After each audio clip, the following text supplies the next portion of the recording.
간구하며 예수 그리스도 이름으로 기도합니다. 아멘. 네, 하나님 말씀 보도록 하겠습니다. 요엘서 2장 1절부터 11절까지의 말씀입니다. 요엘서 2장 1절부터 11절까지의 말씀. 저와 여러분이 한 절씩 교독하고 마지막 절은 합독하도록 하겠습니다. 교독합니다. 시온에서 나팔을 불며 나의 거룩한 산에서 경고의 소리를 질러 이 땅 주민들로 다 떨게 할지니 이는 여호와의 날이 이르게 됨이니라. 이제 임박하였으니 곧 어둡고 캄캄한 날이요 짙은 구름이 덮인 날이라. 새벽빛이 산 꼭대기에 덮인 것과 같으니 이는 많고 강한 백성이 이르렀음이라.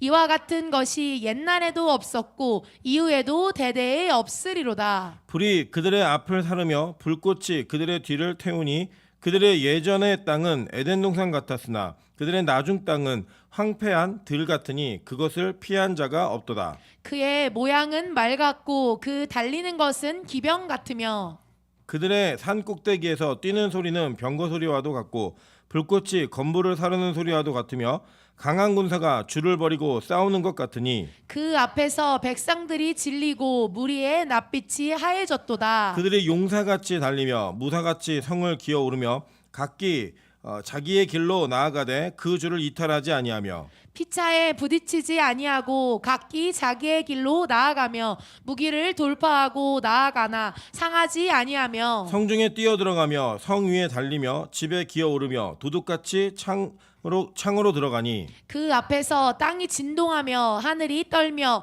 해와 달이 캄캄하며 별들이 빛을 거두도다. 합독합니다. 여호와께서 그의 군대 앞에서 소리를 지르시고 그의 진영은 심히 크고 그의 명령을 행하는 자는 강하니 여호와의 날이 크고 심히 두렵도다. 당할 자가 누구이랴. 아멘. 우리 주변에 있는 분들에게 이렇게 인사 한번 하도록 하겠습니다. 당신의 얼굴을 보니 행복해집니다.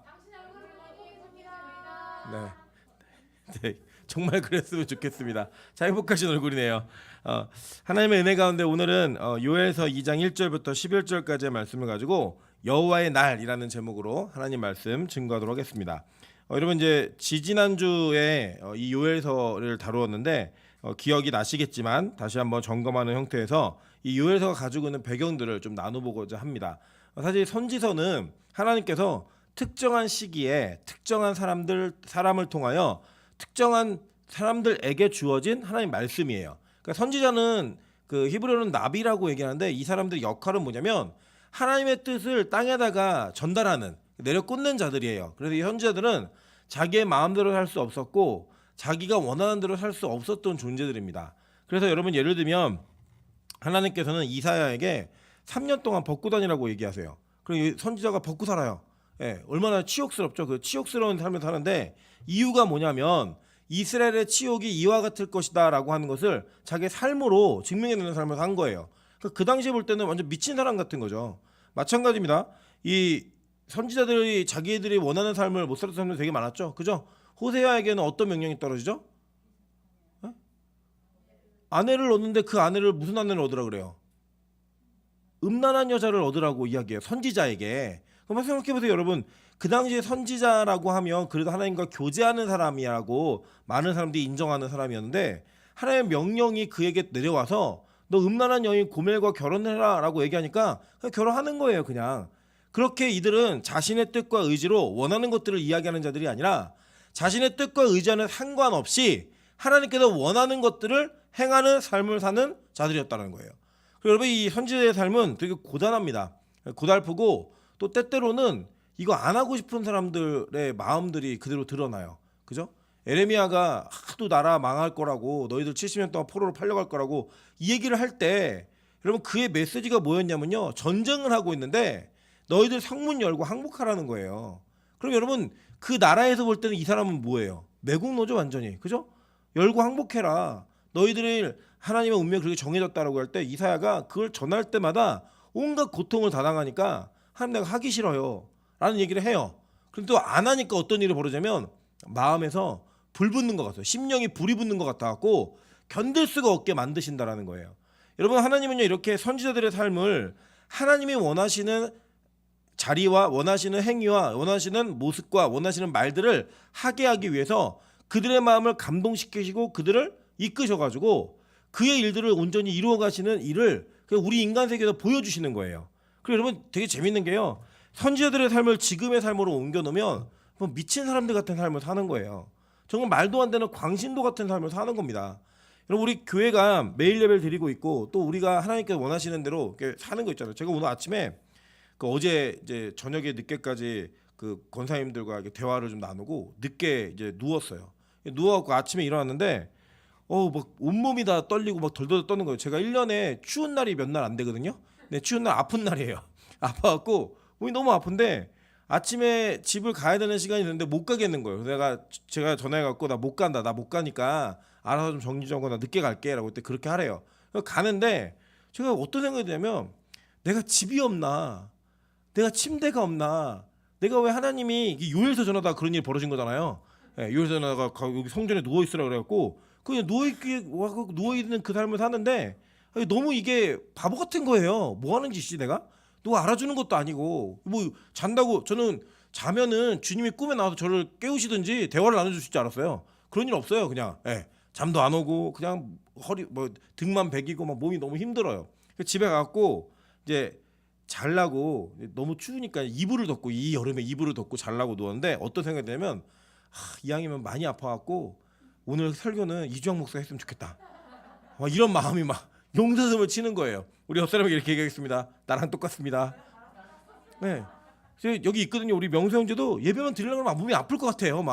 그런 마음이 있거든요. 왜냐면 우리 마음에 이미 하나님께서 원하시는 삶을 살아가는 데 있어서 내 육체가 그걸 원하지 않는다는 걸 우리 다 알아요. 웬걸 약을 먹었더니 땀이 쭉 나더니 몸이 괜찮아졌어요. 더 아파야 되는데 오면서 너무 억울한 거예요. 이 양 아플 거 확 아프든지 아픈 것도 아니고 안 아픈 것도 아니고 오면서 이주영 목사에 전화해가지고 내가 조금만 더 아팠으면 설교시키려고 하는데 불행하게도 몸이 다 나았다. 그러면서 이제 여기 왔거든요. 근데 이렇게 우리가 사는 삶, 여러분들 여기 좋아서 오신 분 누가 있어요? 우리 여기 미영 집사도 오늘 자막할 사람이 없어서 급히 전화해가지고 막 뛰어온 거예요. 하나님이 우리가 원하는 대로 못 살게 하시는 그 삶의 여정의 이끌, 그것이 사실은 선지자들의 삶이었다라는 거예요. 그래서 우리는요 이 땅을 살면서 진짜 하나님께서 원하시는 삶을 살기를 원하면 크고 작은 하나님의 인도하심을 따라 내 의지와 내가 원하는 것들이 아닌 하나님께서 원하시는 것들을 이루어가게 하시더라는 거예요. 여러분 그게 요엘의 삶이었습니다. 요엘도 이 내용을 선포할 때 오늘 여러분 읽으신 본문 있잖아요. 이 본문은 이제 그 여호와의 날이라고 하는 그 주제를 가지고 전달을 계속 하는 거예요. 성경의 본문을 보시면 1장 15절에 여호와의 날이 나오고요. 2장 1절 그리고 2장 그리고 11절 그리고 2장 31절 그리고 3장 14절에 나와요. 여호와의 날이라고 하는 게. 근데 이 여호와의 날이 무슨 내용이냐면 사실은 우린 여호와의 날 그럼 되게 기쁘잖아요. 그죠? 근데 이 요엘서가 말하고 있는 여호와의 날은 다 심판의 날이에요. 그래서 이 유다 백성들, 자기의 백성들에게 뭘 선포하고 있냐면 너희들 심판받을 거야 라고 하는 메시지를 계속 전달하고 있는 거예요. 여러분 이 배경이 우리가 어떻게 된다고 했죠? 원래는 이 아합과 이세벨의 딸이었던 아달랴가 그죠? 여호사밧의 아들이었던 여호람과 결혼을 했는데 결혼해갖고 이 낳은 아들이 아하시아였죠. 근데 이 아하시아가 이 북이스라엘에서 일어난 반란 때문에 거기 같이 있다가 죽어요. 그 죽는 걸 보고 열받아갖고 아달랴가 자기의 손자들을 다 죽여버립니다.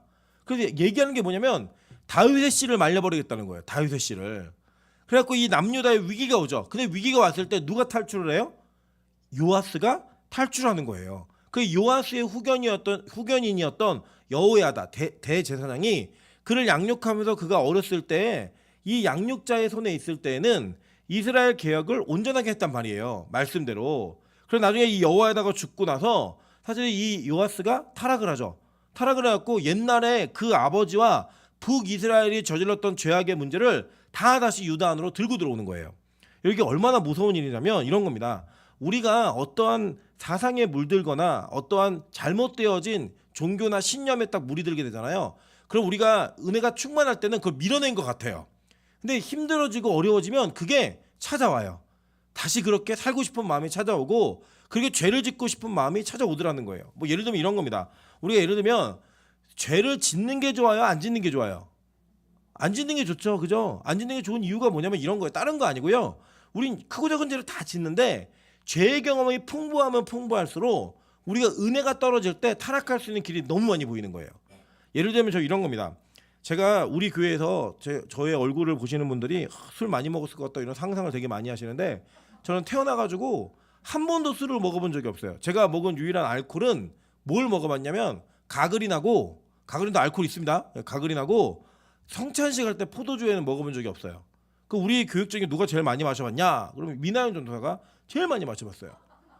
여러분 이제 이 두 사람이 저랑 미나연 전도사가 예를 들어서 우리 이주영 목사도 되게 착해 보이지만 술을 마셨어요. 우리 세 교육자가 있는데 저희 셋 다 은혜가 떨어지면 술 생각이 제일 많이 나는 사람이 누굴까요? 먹어본 사람이에요. 죄를 지어본 사람은 저는 광고에서 이렇게 배우들이 맥주 막 이렇게 막 먹으면서 시원하다 이런 얘기 하잖아요. 공감이 안 돼요. 저는 먹어본 적이 없으니까 오줌 마시는 건지 뭘 마시는지 구분이 안 되니까 저는 그거는 감동이 없어요. 근데 그걸 보면서 감동을 느끼는 분은 누굴까요? 집에 계신 저희 아내분도 굉장히 큰 감동을 느끼세요. 막 마시는 거 보면은 시원하겠다 뭐 이런 감동 느끼는 거죠. 그건 누구만 경험하는 거예요? 죄를 지어본 사람만 경험하는 거예요. 그래서요, 여러분 이 남유다가 북이스라엘에 짓고 있던 죄를 지었던 경험 때문에 이 남유다가 영적으로 퇴락할 때는 반드시 북이스라엘이 섬기던 바알신을 같이 섬기고 이방신들을 섬기는 일들이 벌어지더라는 거예요. 여러분 죄를 지어도 짓지 않아도 하나님은 우리에게 어떠한 특정한 구원의 은혜와 긍휼을 베푸셔서 우리를 건져 주십니다. 근데 문제는 뭐냐면 죄를 많이 지은 흔적이 있는 사람들은 그 죄의 흔적과 싸워야 된다는 거예요. 더 싸움이 크고 치열해요. 그리고 더 기도해야 되고 더 말씀에 붙들리지 아니하면 이게 삶을 살 수 없다는 거예요. 여러분 이 요엘은 그렇게 타락한 이스라엘 백성들에게 남유다의 백성들에게 뭘 선포하는 거냐면 니네 망할 거야 이거 얘기하는 거예요. 여러분 이게 참 너무 어려운 일이죠. 여러분 우리는 뭘 추구하고 좋아하냐면 사람이 좀 잘못하고 안 돼도 너 잘 될 거야 괜찮아 힘내 용기 내 라고 하는 건강한 메시지가 교회 메시지여야 된다고 생각하는 거예요. 그리고 그렇게 얘기해야지만 불편하지 않은 거예요. 예를 들어 누가 실수를 해도 야 너 그 실수했지만 하나님 너 사랑하시니까 걱정하지 마 라고 하는 메시지를 말하는 게 사실 맞아요. 그리고 죄를 지은 자들에게 회복과 소망의 메시지가 있다라고 얘기하는 것도 역시 맞아요. 그럼에도 불구하고 하나님께서는 특정한 때에 특정한 상황 속에서 그렇게 죄를 짓고 타락한 자들에게 심판의 메시지를 선포해야 된다라고 말씀하실 때가 있다라는 거예요. 그럼 그때는 여러분 우리가 양보할 수 있는 여지가 없어요. 하나님 원하신다 그러면 뭘 해야 되느냐? 그렇게 너희들 망한다라고 얘기해야 되는 거예요. 오늘 요엘이 그 남유다의 타락한 이스라엘 백성들에게 말하는 내용이 뭐냐면 니네 망한다예요. 망한다. 2장 1절 보겠습니다. 뭐라고 했냐? 시온에서 나팔을 불며 나의 거룩한 산에서 경고의 소리를 질러 이 땅 주민들로 다 떨게 할지니 이는 여호와의 날이 이르게 됨이니라. 이제 임박하였으니 곧 어둡고 캄캄한 날이요 짙은 구름이 덮인 날이라. 새벽빛이 산 꼭대기에 덮인 것과 같으니 이는 많고 강한 백성이 이르렀습니다. 이와 같은 것이 옛날에도 없었고 이후에도 대대로 없으리로다 라고 얘기해요. 이게 실제로 어떤 역사적 사건을 얘기하는 거냐면 요엘 시대가 지나고 난 다음에 어떤 일이 벌어지냐면 진짜로 바벨론의 군대가 벌떼처럼 메뚜기 떼처럼 이 예루살렘 성을 다 덮어버렸고 여기 보시면은 7절 8절 9절 보이시죠? 그게 뭐냐면 바벨론의 군대들이 이스라엘 성읍을 어떻게 유린하는가 그들이 어떻게 이스라엘 성읍을 멸망시키는가를 보여주는 장면들인 거예요. 그러니까 이거를 그대로 얘기하는 거예요. 뭐냐면 메시지가 이거예요. 너희들 반드시 망한다예요. 반드시 여호와의 날이 임하면 너희들 반드시 망할 거야. 그리고 그 망할 때 크고 강하고 많은 군대들이 너희들을 침략해가지고 참혹한 그런 일들이 벌어질 거야 라고 얘기하면서 애굽의 재앙 중에 어둠의 재앙이 있었죠. 그죠? 예, 9번째 재앙인 어둠의 재앙처럼 그 재앙의 날이 너희에게 임할 거야 라는 얘기를 요엘이 하는 거예요. 그리고 그걸 얘기하기 위해서 나팔을 불라는 거예요. 여러분 구약에서 나팔을 불 때는요 몇 가지 상황들이 있었어요. 첫째는 이스라엘 전체 군중의 회중을 모을 때 나팔을 불었어요. 그리고 그들이 진격을 하거나 전진을 하거나 전쟁을 하거나 이렇게 할 때 나팔을 불었고 왕이 등극하거나 왕을 세울 때에도 나팔을 불었습니다. 그리고 성전에서 나팔을 불었어요. 그리고 언제 나팔을 불었냐면 적군이 쳐들어올 때에 나팔을 불었어요. 그러니까 오늘 여기 이제 메시지는 뭘 말하고 있는 거냐면 이 적군이 쳐들어오기 때문에 나팔을 불고 있는 거예요. 망한다는 거예요. 어려워진다는 거예요. 여러분 이것을 선지자가 하나님으로부터 받았을 때 그들 그대로 얘기하는 건 진짜 힘든 일이죠. 이미 지금 이 상황은 어떤 상황이냐면 메뚜기 재앙으로 말미암아 온 이스라엘이 한번 휩쓸고 지나가고 진짜 어려운 시기예요. 정말로 어려운 시기인데 거기에도 뭘 외쳐주면 좋아요. 소망의 메시지를 외쳐주고 너희들 살 수 있어. 괜찮아질 거야. 괜찮아. 잘 될 거야. 이걸 얘기해 줘야 되는데 하나님 뭘 얘기하래요? 너희들 메뚜기 재앙 봤지? 그 메뚜기가 그냥 메뚜기로 끝나는 게 아니라 바벨론 군대가 그렇게 너희들을 메뚜기처럼 쳐들어와 가지고 다 박살내고 아무것도 남지 않게 만든다는 거예요. 무섭지 않습니까? 근데 이거를 외치라는 거예요. 하라는 거예요. 그럼 한번 우리가 상상해 볼까요? 요엘이 인기가 있었을까요? 없었을까요? 요엘이 선지서를 막 예언할 때 이 시기에 요엘 선지자가 나타났다. 그럼 인기가 있을까요? 없을까요? 없죠. 예. 진짜 없을 거예요. 아마 다 압니다. 이런 메시지를 얘기하면 인기 있다 없다? 없죠. 인기 있으려면 어떻게 해야 돼요? 괜찮아. 잘 될 거야. 그래서 이거 얘기해 줘야지 인기 있는 거예요. 여러분 근데 이거를 따라가지 않는 삶이 선지자의 삶이라는 거예요. 선지자의 삶. 어제도 제가 이제 대화를 한다 우리 권사님들이 참 좋은 얘기를 많이 해주시더라고요. 그러니까 우리 사역자들의 설교를 들으시면서 예전에는 다른 목사님들 막 설교 듣고 그러는데 요새는 그런 설교가 맹탕이래요. 그냥 우리 교회가 너무 매운맛이래요. 그리고 다른 게 이제 별로 이렇게 맛이 안 느껴지는 그런 은혜가 있대요. 근데 사실 무슨 얘기를 그렇게 하시면 제가 뭐에 좀 되게 많이 인상이 깊었냐면 예전엔 몰랐는데 다른 교회 설교들을 들어보면 진짜 하나님 뜻대로 살아야 되는 메시지를 전달하는 데 있어서 굉장히 희석시켜가지고 전달하는데 비커스금은 그게 없이 쌩이라는 거예요. 날로 그냥. 그게 불편하시죠. 어떻게 안 불편하겠어요. 전하는 저도 불편한데. 그리고 거기 보면 맨날 뭐 가난해야 된다, 어려워야 된다 이렇게 전하는 것처럼 들리는 그게 너무나 싫으신 거예요. 힘드신 거예요. 싫다기보다는. 여러분 저는요 좀 오해가 있으신 것 같은데 저는 우리 교회 모든 성도가 부자가 되기를 간절히 소망합니다. 왜 아멘 안 하세요? 네. 싫으세요? 네. 네. 저는요 여러분 그 명성이 제주하고 뭐 난리 이렇게 막 하는데 저는 그렇게 얘기했어요. 그런데 이거예요, 여러분. 우리가 부자가 되는 것이 목적이 아니잖아요. 그 부자가 되면서 하나님께 어떻게 쓰임 받는가가 목적인데. 지금 부자가 아닐 때 우리의 그릇을 깨끗하게 닦아놓지 않으면 부자가 됐을 때 우리는 반드시 타락의 길로 가게 돼 있어요. 이게 여실 없는 거예요. 그냥 예수님이 이 땅에 오셔서 유일하게 하나님과 견주어서 섬길 수 있는 대상을 얘기할 때 돈이었어요. 그게 재물이었다고. 재물. 그래서 우리가 그걸 준비하기 위해서 그게 아무것도 아니라고 생각을 해야 그게 우리 안에 주어질 수 있는 가능성이 생기는 거예요. 그러니까 여러분 제가 여러분에게 천국 가는 부자가 되는 법을 알려드리고 있는 거예요. 그걸 뛰어넘어서 그게 아무것도 아니라고 생각이 들 때에 여러분에게 그게 부어져야 그게 하나님 주신 축복이고 하나님 주신 은혜의 통로지. 그렇게 살지 않는데 여러분에게 부어졌다? 그럼 여러분 반드시 이 재물 때문에 하나님 떠나게 되어 있습니다. 성경은 이걸 누누이 얘기해요. 그래서 우리가 이런 어려운 메시지와 듣기 싫은 메시지가 우리는 들려짐으로 말미암아 우리 안에 진짜 하나님께 올바르게 살 수 있는 그 기초를 마련하는 거예요. 기초를. 제가 여러분 깜짝 놀라시겠지만 다다음 주가 되면 제가 이 교회 온 지 딱 만 3년이에요. 네, 딱 만 3년이에요. 진짜요? 그거는 그동안 얼마나 지겨웠으면 너무 오래된 것 같은데 3년밖에 안 됐어? 이런 분도 계실 거고, 벌써 3년이나 됐나? 뭐 이런 분도 계실 거예요. 미나가 제일 크게 웃네. 나보다 늦게 왔으면서. 이게 3년이 딱 돼요. 3년이 되는데 이 3년 동안에 우리 교회가 한 일이 뭐냐면 예배 하나 세우는 거였어요. 다른 거 아무것도 못했잖아요. 너무나 감사했던 건 다른 거를 아예 못하게 하나님이 눈도 못 돌리게 코로나라고 하는 걸 2년 반을 겪었어요. 그러니까 생각해보세요. 제가 3년을 사역을 했는데 6개월 사역하다가 건축 리모델링 3개월 하고, 그죠? 리모델링 3개월 하고 3개월 빼면요 딱 3개월 동안 우리가 자유롭게 뭘 할 수 있었고, 이 2년 6개월 동안은 뭘 했냐면 코로나 때문에 예배는 아무것도 못했어요. 저는요 하나님이 빛과 소금에 이 교회를 사용하시기 위해 예배를 바꾸시는 일들을 3년 동안 하셨다고 저는 믿어요.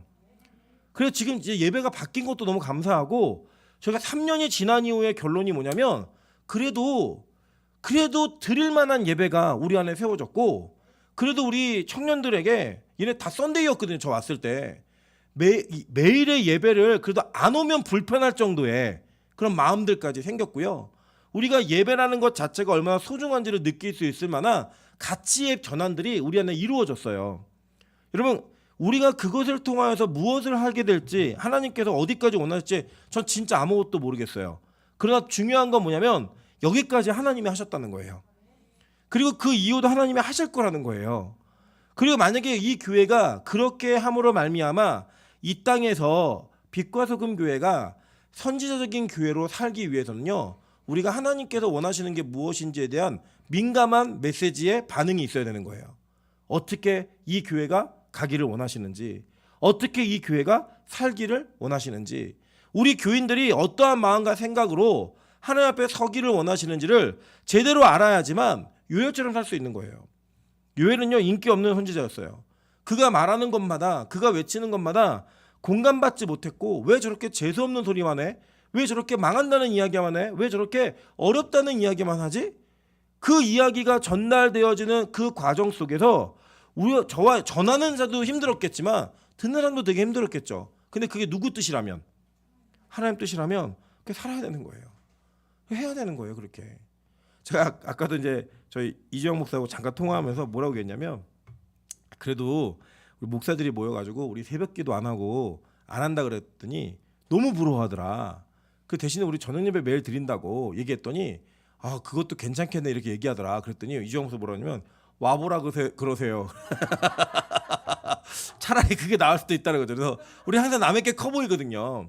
그러니까 만약에 우리 교회가 뭐 저는 뭐 여러 가지 이제 일들을 뭐 이렇게 제가 비전을 이야기하고 여러분하고 같이 기도의 제목들을 나누고 이렇게 하다 보면 여러분이 느끼시는 그 부담감도 있으실 거예요. 아, 교회가 좀 천천히 하나하나 갔으면 좋겠는데 이것도 터지고 저것도 터지고 막 이렇게 했을 때 여러분 걱정하지 마세요. 뭘 걱정 안 하셔도 되냐면 이 교회는 하나님이 원하시는 곳까지만 가요. 이 교회는 하나님이 인도하시는 데까지만 가요. 그러면 우리가 어떤 걸 벌려도 하나님이 원치 않으시면 다 닫으실 거예요. 우리가 무엇을 안 하려고 다 닫아도 하나님이 원하시면 다 벌리실 거예요. 여러분, 그걸 우리가 믿으면서 가는 거예요. 그래서 여러분 절대 당황하거나 힘들어하지 마세요. 제가 아무리 큰 포부를 갖고 있어도 하나님이 야, 그거 아니야, 다 닫고 그냥 기도하고 예배나 드려, 그러면 저희 그냥 그거 하는 거예요. 우리가 아무리 그 예배만 드리고 아무것도 안 하고 싶어도 하나님이 야, 너희들 이사가, 빚져서라도 이사가 라고 얘기하면 가는 거예요. 그냥 하나님 뜻이라고요, 사람의 뜻이 아니라. 그래서 소통하고 기도하고 함께 무릎 꿇는 게 너무 좋은 거예요. 왜냐? 우리 교인들 모두가 하나님의 뜻을 들을 수 있는 선지자적 관점이 있다면 우리가 한 뜻으로 모일 수 있을까요, 없을까요? 있죠. 인간적인 생각은 다 나눠져 있어요. 다 달라요. 아까도 얘기하는데 저는 진짜 옷에 관심이 없거든요. 제가 놀랐어요. 저는 민정 집사가 그렇게 옷에 관심이 많은지 몰랐어요. 밤에 잘 때 내일 뭐 입을지 생각을 한대요. 저는 단 한 번도 생각해보지 못한, 제 인생에 단 한 번도 없었던 고민이에요. 내일 아침에 뭘 입을까? 이건 상관없고 그냥 저는 문 열어서 가장 가까이 보이는 옷을 입어요. 그 예전에는 제가 코스트코라고 하는 매장에서 흰 티를 6장에 21,000 얼마예요. 한 장에 3,800원 정도 돼요. 그걸 사면요, 저는 그 너무 행복했어요. 그거 2세트만 사면 저는 그냥 행복이에요. 왜냐? 항상 그 옷을 입으시니까. 저는 그래서 민하영 조사가 간증했어요. 임찬 목사님 백이민족인 줄 알았다고. 맨날 하얀 옷만 입으니까 그냥 맨날 그것만 입어요. 그냥 한 번도 고민해보지 못한. 우리 인간적인 생각을 나누면요 부딪혀요. 교회가 이걸 해야 된다, 저걸 해야 된다, 이렇게 해야 된다, 저렇게 해야 된다. 여러분, 그렇게 아무리 싸워도 답은 나오지 않습니다. 인간적인 다툼이 있는 교회는요, 인간의 승리와 인본에 이끌리는 교회는 어떤 사람은 상처받고 떠나게 되어 있고 어떤 사람은 주도권을 가지고 교회 휘두르게 돼 있어요. 그럼 그런 교회 하나님 교회 아니에요. 진짜 하나님 교회 뭐냐면요, 모든 성도가 다 같이 하나님의 뜻을 구하는 거예요. 그리고 그 하나님의 뜻을 구하고 맞춰가는 과정을 통해 우리 회의할 수 있어요. 의견이 다툼이 있을 수도 있죠. 그러나 그 안에서 하나님이 원하시는 것이 무엇인지를 알게 되었을 때 모두가 순복할 수 있는 순복, 그게 있는 교회가 건강한 교회라고요. 저는 빛과 소금 교회가 진짜 건강한 교회가 되기를 주님으로 축원합니다. 그 요엘이 얘기하는 게 뭐냐면 너희들 심판받는다는 거예요. 심판받는다. 너희들 망한다는 거예요. 이 얘기를 가감없이 전하는 거예요. 가감없이. 그 뒤에 계속 보세요. 3절. 불이 그들의 앞을 사르며 불꽃이 그들의 뒤를 태우니 그들의 예전의 땅은 에덴 동산 같았으나 그들의 나중 땅은 황폐한 들 같으니 그것을 피한 자가 없도다라고 얘기해요. 앞뒤로 불이 붙어가지고 피할 수 없는 사면초가의 상황을 만드신다는 거예요. 하나님께서. 그리고 너희들이 그렇게 아름답게 여겼던 예루살렘, 에덴 동산 같던 그 땅이 황무지처럼 변할 거라는 거예요. 그렇게 만드시는 분이 누구다? 하나님이시라는 거예요. 하나님. 여러분 그렇게 이 심판의 메시지가 요엘을 통해 선포될 때 요엘이 이걸 전하면서 얼마나 힘들었을까요? 성도 그 사람들 눈빛이 저 새끼 진짜 재수없네. 이 얘기 이게 느끼지 않았을까요?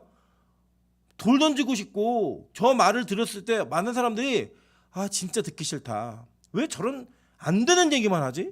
왜 이렇게 망하는 얘기만 하지? 그렇게 얘기하는 것을 그대로 전해야 되는 게 이 요엘의 사명이었다고요. 그거를 구체적으로 얘기해 주는 거예요. 어떻게 너희가 망하는가? 4절 보세요. 그의 모양은 말 같고 그 달리는 것은 기병 같으며 그들이 산 꼭대기에서 뛰는 소리는 병거 소리와도 같고 불꽃이 건물을 사르는 소리와도 같으며 강한 군사가 줄을 벌이고 싸우는 것 같으니 그 앞에서 백성들이 질리고 무리의 낯빛이 하얘졌도다라고 얘기해요. 그러니까 이 얼마나 큰 공포와 이 살육과 얼마나 큰 어려움 때문에 이 예루살렘 성이 어떻게 될 거라는 걸 얘기해주고 있는 거예요. 실제로 여러분 이 느부갓네살의 바벨론 군대가 예루살렘을 점령했을 때 성벽을 다 무너뜨리고 소금을 뿌렸어요. 다시는 회복하지 못할 땅으로 완전히 폐허로 박살내버렸습니다. 많은 사람들을 살육했고 많은 사람들을 죽였어요. 그렇게 일어난 일들을 현장을 이미 요엘이 예언하고 있는 거예요. 근데 여러분 잘 보세요. 요엘은 이거를 어떻게 보고 예언한 거냐면 메뚜기의 사건을 보고 메뚜기 재앙을 경험하고 그가 선언을 하는 거예요. 그 선언의 표면적인 성취는 언제 이루어졌냐면 BC 586년에 이 남유다가 망할 때 그걸 본 거예요. 그런데 여러분 이 요엘의 이 말씀으로 거기서 끝났나요? 아니에요. 이 말씀은 최후에 이 땅이 어떻게 심판받게 될지를 선언하고 얘기해 주는 거예요. 그래서 요엘서는 저와 여러분에게도 지금 여전히 역사되고 있는 성경이고 앞으로 이루어질 성경인 거예요. 그래서 우리가 이걸 얘기해야 되는 거예요. 세상에서 너희들 망한다고 이렇게 살면 반드시 망할 거고 이 땅이 반드시 멸절될 거인데 어떻게 멸절되느냐 그 내용들을 얘기해 주는 거예요. 그래서 실제로 7, 8, 9절은 뭐였어요? 아까 얘기했던 그 바벨론 군대들이 그 예루살렘을 점령할 때 얘기했죠. 근데 보세요. 10절부터 볼게요. 그 앞에서 땅이 진동하며 하늘이 떨며 해와 달이 캄캄하여 별들이 빛을 거두도다라고 얘기해요. 이게 어디 나와요? 계시록 6장 12절에 나오잖아요. 여러분 기억나시죠? 하늘에야 별들이 땅에 떨어지고 그들 빛을 잃어버려 완전한 암흑이 된다라고 얘기하는 게 요한계시록에도 있잖아요. 그죠? 내가 보니 여섯째 인을 떼실 때 큰 지진이 나며 해가 검은 그래서 띄워주세요. 저 뭘 없어요. 예. 해가 검은 털로 짠 상복같이 검어지고 달은 온통 피같이 되며 라고 얘기해요. 하늘의 별들이 무화과 나무가 태풍에 흔들려 설익은 열매가 떨어지는 것 같이 땅에 떨어지며 라고 얘기하는 거예요. 그 이후에서는 마지막에 성취가 될 책인 거예요. 아직 끝나지 않았어요. 이게. 이거를 외쳤던 요엘이 지금 믿음의 후배들인 저와 여러분에게 동일하게 말하고 있는 거예요. 너희들 세상이 다인 것처럼 살지 마. 이 땅에 많은 것들 어려움이 있잖아요. 뭐 코로나, 지금도 이제 원숭이 두창, 그죠? 아까 우리 민영이 씨 손에도 뭐가 막 나 있길래 고릴라 두창인가 이렇게 느꼈어요. 훨씬 사이즈가 크니까. 그런 어떤 질병들 이게 소식이 끊어질까요? 아니 여러분 계속될 거예요. 그걸 보면서 야 세상이 참 위험해졌네, 바이러스가 많아졌네 라고 생각하는 그 단순한 생각은 여러분 하나님의 시각이 없는 거예요. 요엘이 예언했던 것처럼 그러한 시기나 그러한 사건은 저와 여러분의 시대에 누군가에게 벌어질 수 있어요. 코로나 때문에, 그죠? 이런 질병들 때문에 앞으로 이게 끝일까요? 또 올 거예요. 계속 올 거예요. 계속 오는데 그걸 보면서 요엘이 봤던 것처럼 마지막 때 하나님께서 이 땅을 심판하실 걸 보고 그걸 외치며 살라는 거예요. 여러분 인류의 역사는 반드시 끝이 납니다. 종말이 있다고요. 그 종말 뒤에 예수의 믿음이 있는 자들은 영원한 나라가 있는 것이고 그 예수의 믿음이 없는 자들에게 영원한 죽음의 나라가 있는 거예요. 우리 그걸 믿고 사는 존재입니다. 그래서 우리가 이 땅에서 얻어지는 것들에 연연해 하지 않을 수 있는 거예요. 내가 이 땅에서 소유한 것들에 우리가 좌지우지되지 않을 수 있는 거라고요. 그게 믿음이라고 얘기하는 겁니다. 그거를. 여러분 저는 오해하지 마세요. 저도 우리 교회의 모든 자매와 모든 형제들이 로또에 당첨되기를 간절히 소망합니다. 교회 빚 갚겠다고 얘기했으니까 약속 지키겠죠. 예. 필리핀에 커피빚 낸다고 얘기했으니까 그거 뭐 혼자 먹진 않겠죠. 그죠? 우리가 그래서 정말 소망해요. 소망하는데 여러분 그 소망이 여러분 소망의 끝이시면 안 돼요. 내가 무언가를 얻는 것도 주님의 나라를 위한 목적이 있어야 되고 내가 무언가를 하는 일들도 다 목적이 하나님의 나라를 소망하는 거예요. 그러면서 우리가 잊지 않아야 될 것, 이 땅에 종말이 있다요. 여호와의 날이 반드시 온다라는 거예요. 그 여호와의 날을 전하는 것도 복음이에요. 이런 복음을 자꾸 교회 나오고 뭐 이렇게 좋은 소식 이런 개념으로만 이해하시면 안 되고요. 복음은요 동전의 양면처럼 뗄 수 없는 양면성이 있어요. 그 우리 전도를 하시잖아요. 우리 보통 전도를 성공했다라고 얘기하면은 어떻게 이해하시고 생각하시냐면 내가 전한 사람이 내가 권면한 사람이 교회에 왔다. 그럼 우리 그걸 전도로 이해하시죠. 사실은 전도는 도를 전하는 거예요. 그건 뭐냐면 예수를 믿으면 천국에 간다. 이걸 전하든지 전하고 그리고 예수를 믿지 않으면 지옥의 심판이 있다를 전하는 걸 전도라고 이야기해요. 그걸 들은 백성이 그걸 들은 형제가 자매가 그것에 반응하고 반응하지 않고는 하나님의 소관이죠. 그게 무슨 여러분의 소관이에요. 구원하는 사람은 정해져 있다면서요. 예정론을 믿으신다면서요. 그럼 그건 누구의 소관이냐면 하나님의 소관이에요. 그럼 저와 여러분은 듣는 자가 기분 나빠할지라도 예수 믿지 않으면 지옥 간다는 사실을 반드시 전해줘야 되는 거예요. 여러분의 형제, 자매, 부모, 자녀들에게 여러분이 전하는 게 내용이 뭐여야 되냐면 예수 믿지 않으면 지옥 가. 이걸 얘기해야 된다고요. 요엘이 전했던 것처럼 싫어해요. 이 말 듣고 좋아하는 사람이 어디 있어요? 여러분 생각해보세요. 안 믿는 어머니 아버지에게 오늘 집에 들어가고 문 빵 열고 엄마 아빠 지옥 간다 얘기해보세요. 어이구 우리 딸내미 이렇게 할 수 있어요? 어디서 이게 그럼 머리 끄들리죠. 그죠? 그게 우리 이 지옥에 대한 이야기하면 싫어요. 되게 힘든 거예요. 우리 수아하고 찬수가 둘이 저기서 막 싸우다가 둘이 싸움이 붙었나 봐요. 근데 수아가 찬수한테 뭐라고 했더니 찬수가 문을 열고 전도사님 수아 누나가 저 지옥에 나가래요. 와서 이러는 거예요. 막 조기교육의 폐해죠. 그죠? 아이들이 욕은 하진 않지만 막 그런 얘기를 나눠요. 아이들끼리. 근데 여러분 그걸 아이들도 알아요. 지옥이 어떤 건지 실체를 모르지만 그거 정말 나쁜 곳이고 어려운 곳이라는 걸 알아요. 얘기하면 기분 나쁘다고요. 그 얘기 하는 거예요. 너희들 망한다. 진짜 망한다. 이 땅 끝이 있다. 이걸 얘기하는 게 기독교예요. 이걸 얘기하는 게 믿음이라고요. 저는 여러분 안에 이 여호와의 날이 있기를 간절히 소망합니다. 이 날에 나팔소리 오늘 1절에서 얘기하는 것처럼 나팔소리 날 거예요. 그리고 그 나팔소리가 어떤 이들에게는 하나님을 맞이하는 축포와 같은 소리로 들릴 수 있어요. 팡파레와 같은 소리로 들릴 수 있어요. 어떤 이에게는 이 전쟁에 이제 끝났다. 야 우리 성읍에 막 우리를 망하게 할 군대들이 막 몰려와가지고 이제 우리는 끝났다라고 얘기하는 정말 참혹함의 시작을 얘기하는 나팔 소리일 수 있어요. 동시에 들려지는데 전혀 다른 의미로 들려지는 거죠.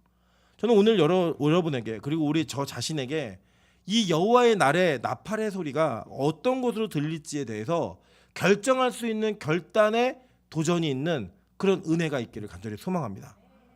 여러분 이 세상의 끝을 믿으십니까? 그 끝이 우리에게는 딱 두 가지만을 결정해요. 하나는 영원한 하나님의 나라, 하나는 영원한 불못. 그 두 가지 결정한다니까요. 그래서 유엘처럼 우리는 영원한 하나님의 나라에 대한 축복도 이야기해야 하지만 동시에 영원한 하나님의 불못도 이야기해야 합니다. 그래서 그것을 얘기하는 거예요. 너 이거 임박했다. 그러면서 뭐라고 얘기해요? 1절 다시 한번 보세요. 경고의 소리를 질러 이 땅 주민들로 다 어떻게 하게 하래요?